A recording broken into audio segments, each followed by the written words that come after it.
Hello everyone, my name is Saloni and I welcome to all of you in our YouTube classes DM महक पर।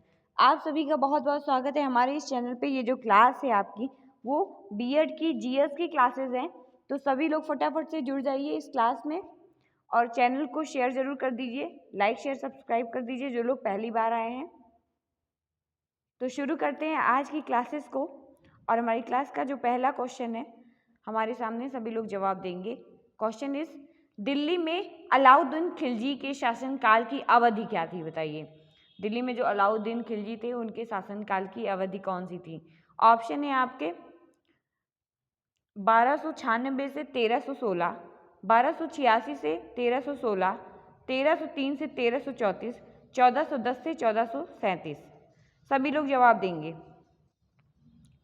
जो अलाउद्दीन खिलजी थे उनके शासनकाल की अवधि क्या थी?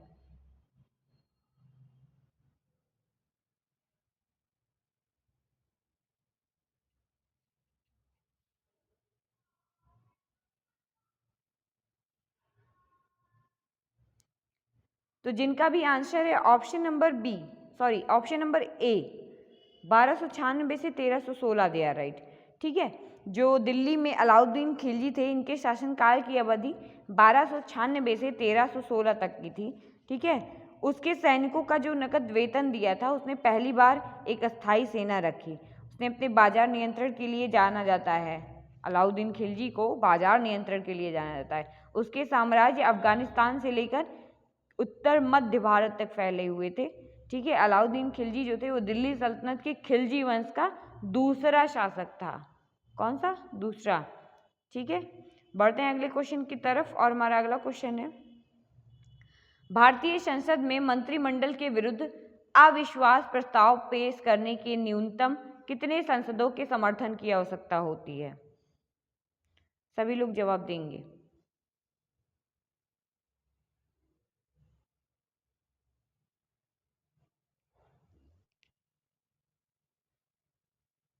मंत्रिमंडल के विरुद्ध अविश्वास प्रस्ताव पेश करने के लिए कितने सांसदों की जरूरत होती है संसद के समर्थन की?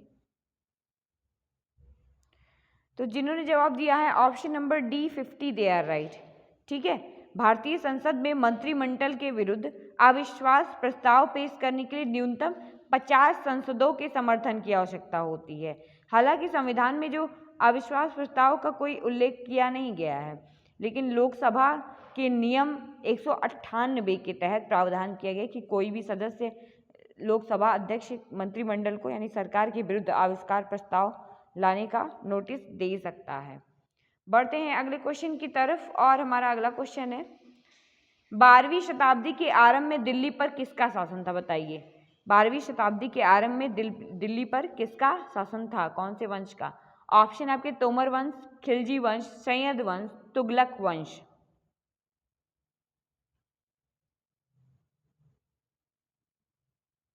जवाब दीजिए।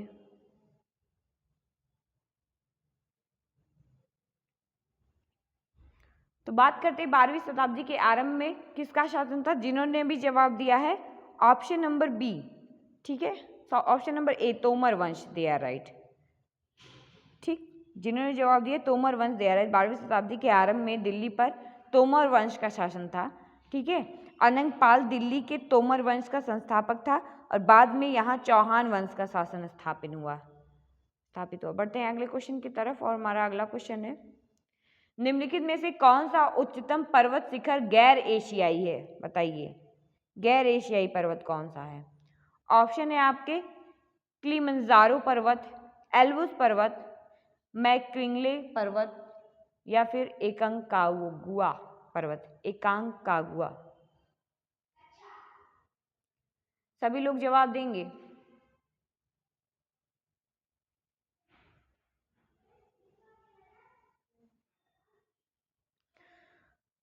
तो जिन्होंने भी जवाब दिया ऑप्शन नंबर डी, एकांकागुआ पर्वत, दे आर राइट। ठीक है, एकांकागुआ पर्वत जो है वो गैर एशियाई पर्वत है, अर्थात एशिया से बाहर है। विश्व का सबसे ऊंचा पर्वत शिखर है। यह दक्षिण अमेरिका के एंडीज पर्वतमाला का सबसे ऊंचा पर्वत है। कौन से? एंडीज।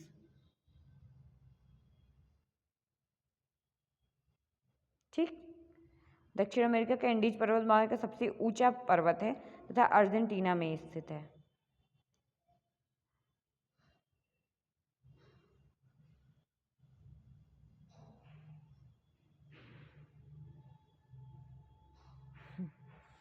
बढ़ते हैं अगले क्वेश्चन की तरफ और हमारा अगला क्वेश्चन है, निम्नलिखित में से किसको छोड़कर सभी खरीफ की फसलें, बताइए।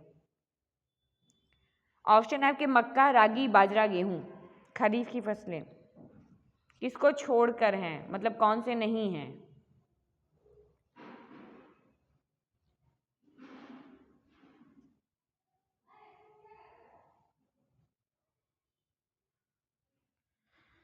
तो जिन्होंने भी जवाब दिया ऑप्शन नंबर डी गेहूं दिया, राइट। ठीक है, गेहूं को छोड़कर सभी खरीफ की फसलें हैं।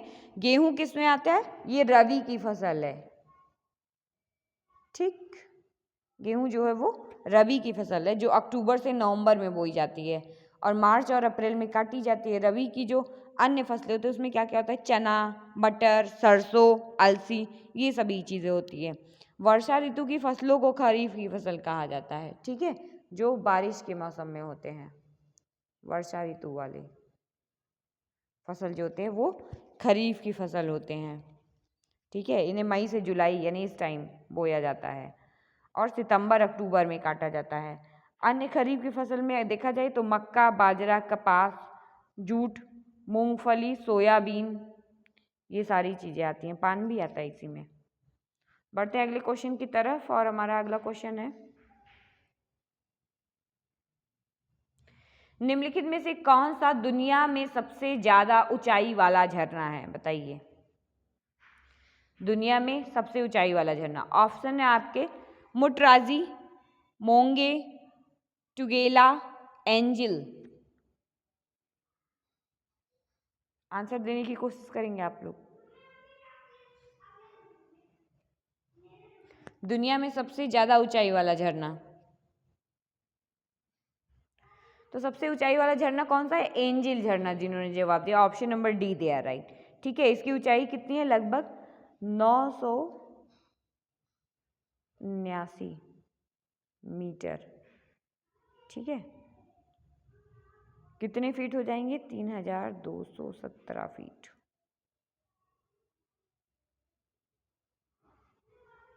राइट। और ये झरना जो है वो वेनेजुएला के कैरो नदी पर स्थित है। कौन सी नदी, कैरो,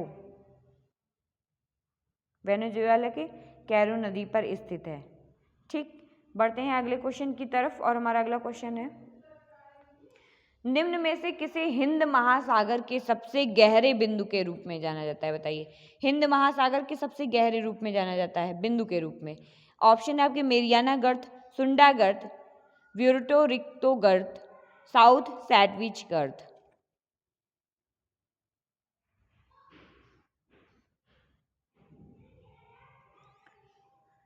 सबसे गहरे बिंदु ग्रुप के सबसे गहरे बिंदु के रूप में जाना जाता है।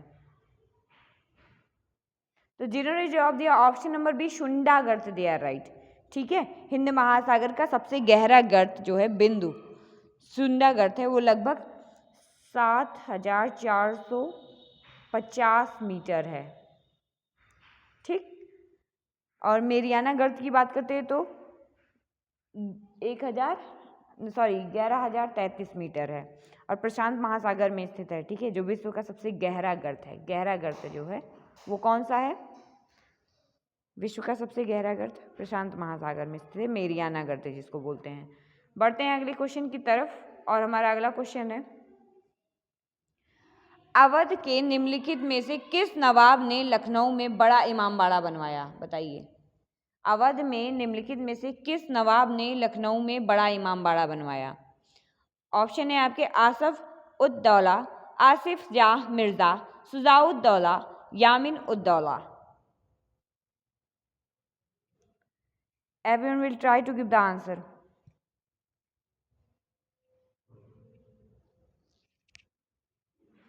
अवध के नवाब ने लखनऊ में बड़ा इमामबाड़ा बनवाया था, कौन से नवाब थे ये बताना है आपको।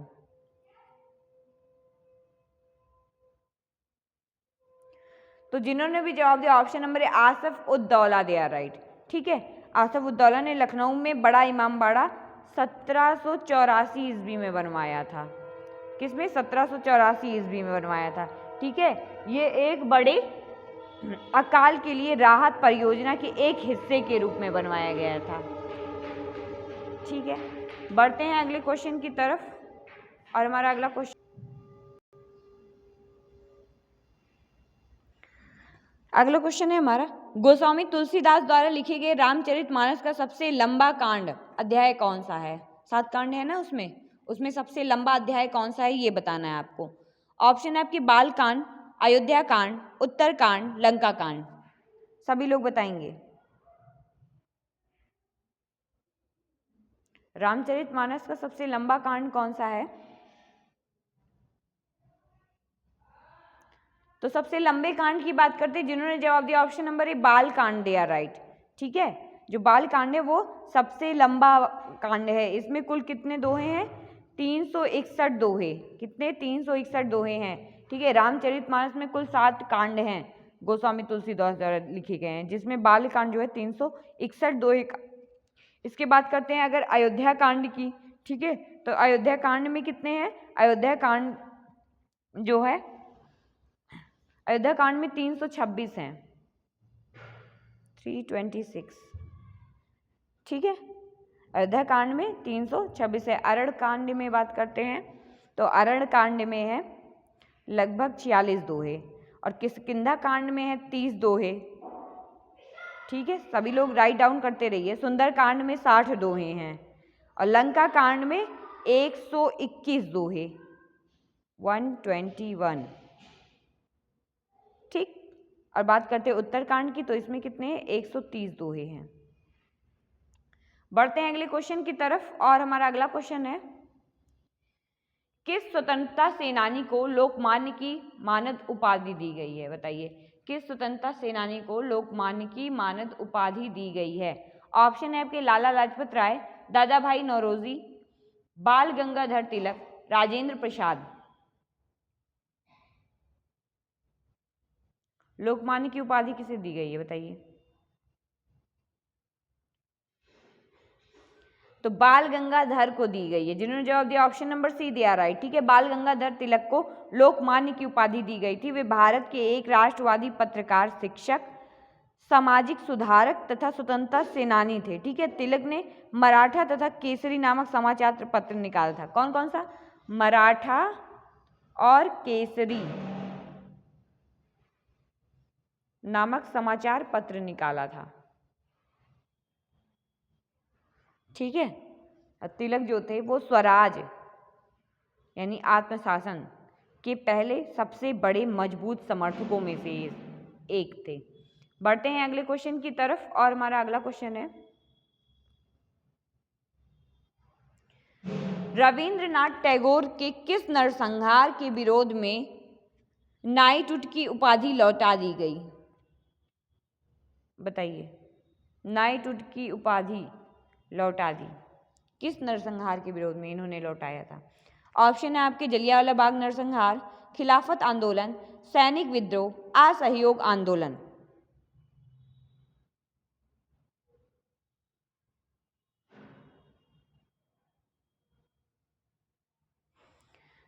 तो जो रविन्द्रनाथ टैगोर थे, इन्होंने जलियांवाला बाग नरसंहार के विरोध में नाइटहुड की उपाधि को लौटा दिया था।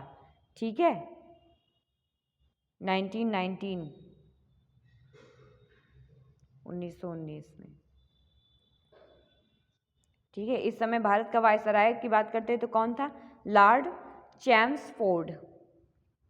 बढ़ते हैं अगले क्वेश्चन की तरफ, और हमारा अगला क्वेश्चन है, गांधी जी ने जून 1904 में डरबन के बाहर कौन सी बस्ती नामक एक सामुदायिक क्रियाशील मठ की स्थापना की थी? बताइए, डरबन के बाहर कौन सी बस्ती थी? ठीक है, इस नाम से सामुदायिक क्रियाशील मठ की स्थापना की।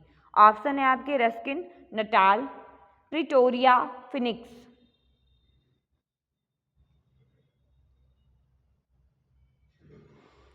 तो बस्ती का नाम क्या था? फिनिक्स था। क्या था? फिनिक्स। जिन्होंने जवाब दिया ऑप्शन नंबर डी दिया, राइट।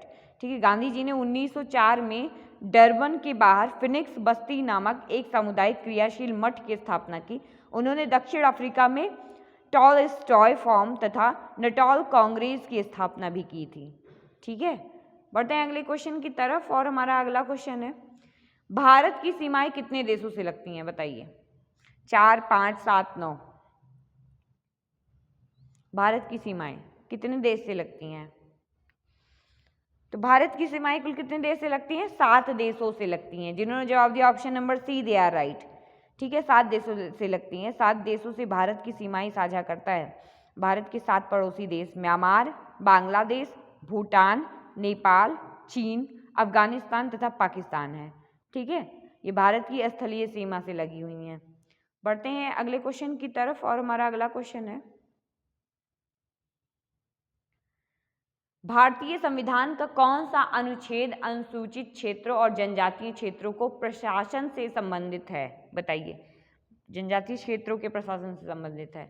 ऑप्शन है आपके अनुच्छेद 214, अनुच्छेद 240, अनुच्छेद 244, अनुच्छेद 248। सभी लोग जवाब देंगे।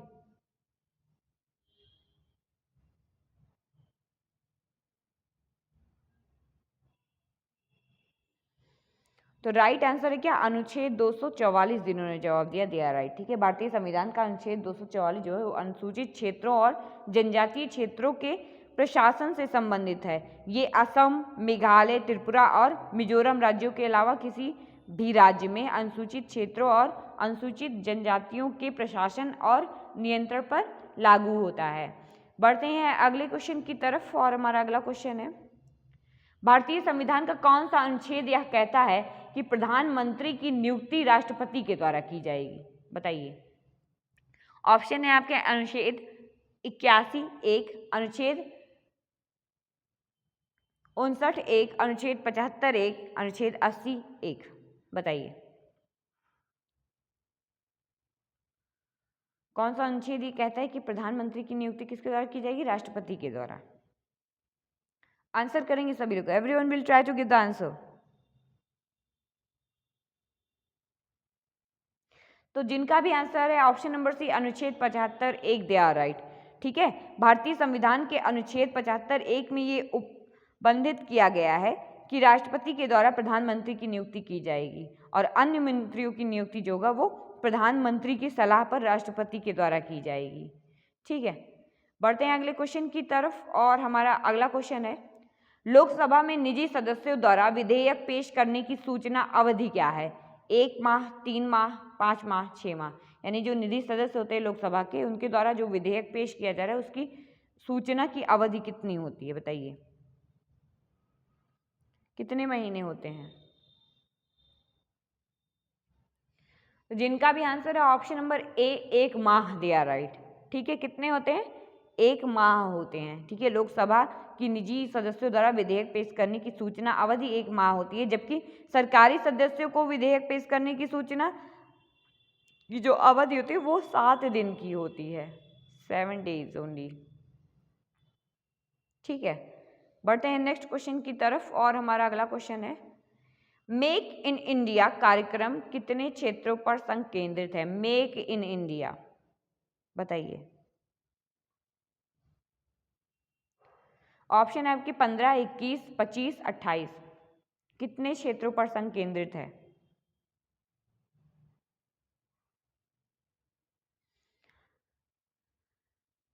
तो बात करते हैं मेक इन इंडिया की, तो ये जो कार्यक्रम है ये अर्थव्यवस्था के 25 क्षेत्रों पर संकेंद्रित है। कितने? 25 जिन्होंने जवाब दिया, दे आर राइट। ठीक है, ये योजना जो भारत सरकार के द्वारा भारत में अपने उत्पादों का निर्माण करने के लिए प्रोत्साहित करने के लिए शुरुआत की गई थी। भारत से जो चीज़ें बनाई जा रही हैं उसके लिए।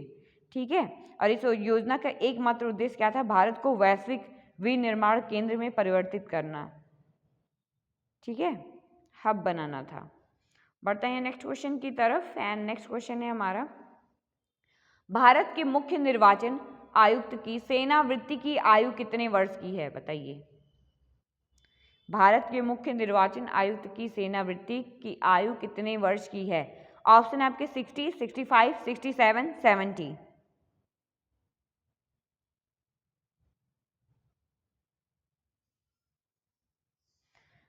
तो जिन्होंने जवाब दिया ऑप्शन नंबर बी 65, दिया राइट। ठीक है, 65 वर्ष। जिन्होंने जवाब दिया 65, दिया राइट। भारत के जो मुख्य निर्वाचन आयुक्त है उसका कार्यकाल 6 वर्ष की अवधि तक या 65 वर्ष की आयु जो भी पहले होता है, ठीक है, उतने तक होता है। ये संसद के 1991 के अधिनियम के द्वारा 1991 अधिनियम के द्वारा निर्धारित किया जाता है। ठीक है, बढ़ते हैं अगले क्वेश्चन की तरफ और हमारा अगला क्वेश्चन है, निम्नलिखित में से कौन सा तत्व ब्रह्मांड में सर्वाधिक मात्रा में पाया जाता है? सबसे ज्यादा कौन सा तत्व पाया जाता है? ऑप्शन है आपके ऑक्सीजन, नाइट्रोजन, हाइड्रोजन, सिलिकॉन। बताइए सबसे ज्यादा मात्रा में क्या पाया जाता है ब्रह्मांड में? तो ब्रह्मांड में पाया जाने वाला सबसे ज्यादा मात्रा में तत्व कौन सा है? नाइट्रोजन है। जिन्होंने सॉरी हाँ हाइड्रोजन है, नाइट्रोजन नहीं हाइड्रोजन है, ठीक है, हाइड्रोजन पाया जाता है। हाइड्रोजन एक रासायनिक तत्व है जो मुख्य रूप से गैसीय अवस्था में पाया जाता है। और आवर्त सारणी की बात करते हैं तो सबसे पहला तत्व है ये हाइड्रोजन, ठीक है, सबसे हल्का भी है। इसके परमाणु जो होते हैं एक होते हैं, एक प्रोटॉन होते हैं, एक इलेक्ट्रॉन होते हैं, ठीक है। हाइड्रोजन के 3 समस्थानिक प्रोटियम, ड्यूटेरियम और ट्राइटियम होते हैं। हाइड्रोजन की जो खोज हुई थी वो 1766 में हुई थी, राइट 1766 में। किसने की थी? हेनरी कैवेंडिश ने की थी। बढ़ते हैं अगले क्वेश्चन की तरफ और हमारा अगला क्वेश्चन है, निम्नलिखित में से कौन सी जगह चिकन करी कढ़ाई के लिए फेमस है? बताइए।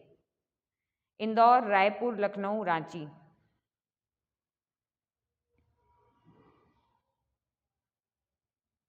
गर्ल्स तो प्रॉपरली जानती होंगी। तो चिकन करी कढ़ाई के लिए कौन सा फेमस है? लखनऊ।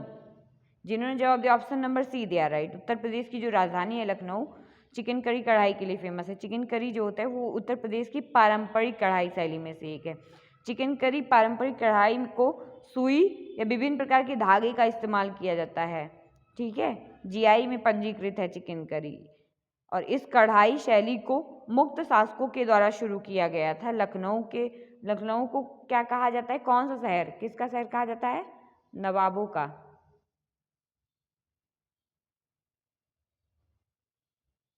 नवाबों का शहर कहा जाता है। थोड़ा सा मिस्टेक हो गया है बट इट्स ओके, समझ जाएंगे आप लोग उतना।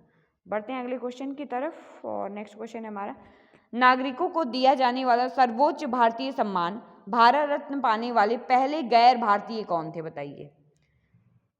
पहले गैर भारतीय, Mikhail Gorbachev, Nelson Mandela, Joseph Broz Tito, Abdul Ghaffar Khan. सर्वोच्च भारतीय सम्मान रत्न पाने वाले गैर भारतीय व्यक्ति कौन थे? जिन्होंने जवाब दिया है option number D, Abdul Ghaffar Khan दिया, राइट। कौन थे? अब्दुल गफ्फार खान थे, ठीक है। पहले गैर भारतीय व्यक्ति थे जो भारत रत्न प्राप्त किए थे। भारत सरकार ने अब्दुल गफ्फार खान को वर्ष 1987 में 1987 में भारत रत्न से सम्मानित किया था, ठीक है।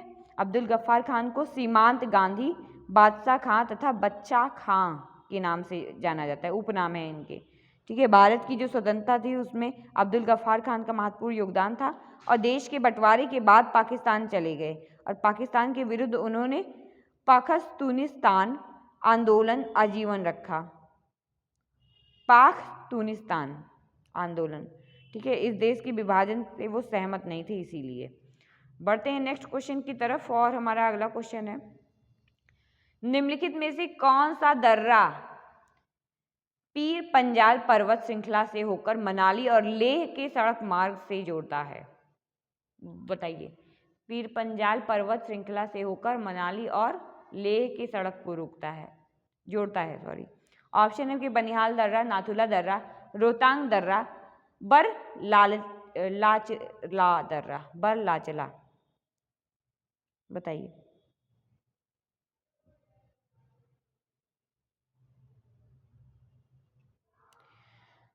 तो राइट आंसर है आपका ऑप्शन नंबर सी, रोहतांग दर्रा, ठीक है। रोहतांग दर्रा जो पीर पंजाल पर्वत श्रृंखला से होकर मनाली और लेह सड़क मार्ग को जोड़ता है।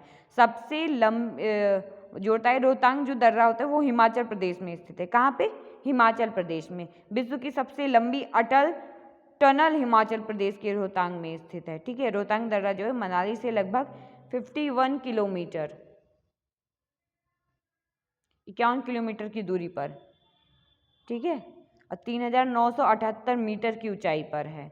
कितने? 3978 मीटर ऊंचाई है इसकी, ठीक है।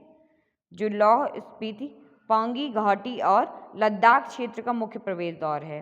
ये जो दर्रा है ये वर्ष में अधिकांश समय तक बर्फ से ढका रहता है। बढ़ते हैं नेक्स्ट क्वेश्चन की तरफ और हमारा अगला क्वेश्चन है, निम्नलिखित में से किस इकाई का प्रयोग प्रकाश की तीव्रता मापने के लिए किया जाता है? चलिए बताइए, फटाफट से आंसर कीजिए। प्रकाश की तीव्रता किससे मापते हैं? मोल, केल्विन, एम्पियर, कैंडिला। तो प्रकाश की तीव्रता मापने के लिए कैंडिला का यूज किया जाता है, ठीक है, कैंडिला। बढ़ते हैं नेक्स्ट क्वेश्चन की तरफ। कैंडिला का जो सिंबल होता है वो CD होता है। निम्नलिखित में से कौन सा तृतीयक आर्थिक गतिविधि है? बताइए, तृतीयक आर्थिक गतिविधि, व्यापार करना, खेती करना, बुनाई करना, शिकार करना। तो बात करते हैं तृतीयक आर्थिक गतिविधि की, तो व्यापार करना है, ठीक है, व्यापार करना तृतीयक आर्थिक गतिविधि है। आर्थिक गतिविधियों को प्राथमिक, द्वितीयक एवं तृतीयक 3 क्षेत्रों में बांटा गया है। प्राथमिक क्षेत्र में केवल वे क्रियाएं शामिल की हैं जो प्राकृतिक संसाधनों के द्वारा प्रयोग करके की जाती हैं, जैसे कृषि कार्य हो गया, पशुपालन हो गया, मछली पालन हो गया, ये सब चीज़ें। द्वितीय क्षेत्र की बात करें तो वे गतिविधि शामिल हैं जो प्राथमिक संसाधनों का प्रयोग करके विभिन्न वस्तुओं का निर्माण करते हैं, जैसे गन्ना, चीनी, गन्ना जो है वो चीनी से बनाते हैं, ठीक है, कपास से कपड़ा बनाते हैं, ये सब। तृतीय क्षेत्र की बात करते हैं तो वस्तुओं का निर्माण ना करके केवल सेवाएं प्रदान करते हैं, जैसे बैंकिंग, परिवहन, बीमा, व्यापार, पर्यटन, यातायात, मनोरंजन, स्वास्थ्य, शिक्षा, ये सब चीज़ें, ठीक है।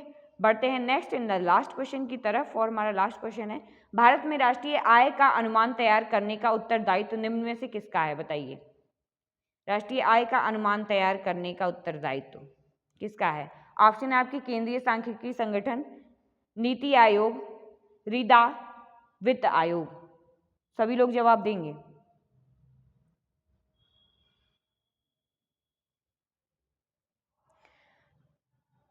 तो भारत में राष्ट्रीय आय का अनुमान तैयार करने का उत्तरदायित्व किसका है? केंद्रीय सांख्यिकी संगठन, ठीक है, CSO का है।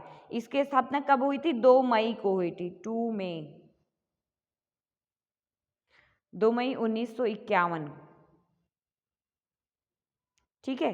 और CSO जो है उसका मुख्यालय कहाँ पे है? नई दिल्ली में स्थित है। ये संगठन जो है सांख्यिकी एवं कार्यक्रम क्रियान्वयन मंत्रालय भारत सरकार के अधीन है। CSO जो है वो कार्यालय जो है CSO कार्यालय ने जनवरी 2015 में राष्ट्रीय आय को मापने के लिए आधार वर्ष 2004 से 5 को संशोधित करके 11 से 12 किया है, ठीक है। तो आई होप आज का सेशन आपको बहुत पसंद आया होगा। Thank you so much for attending the class.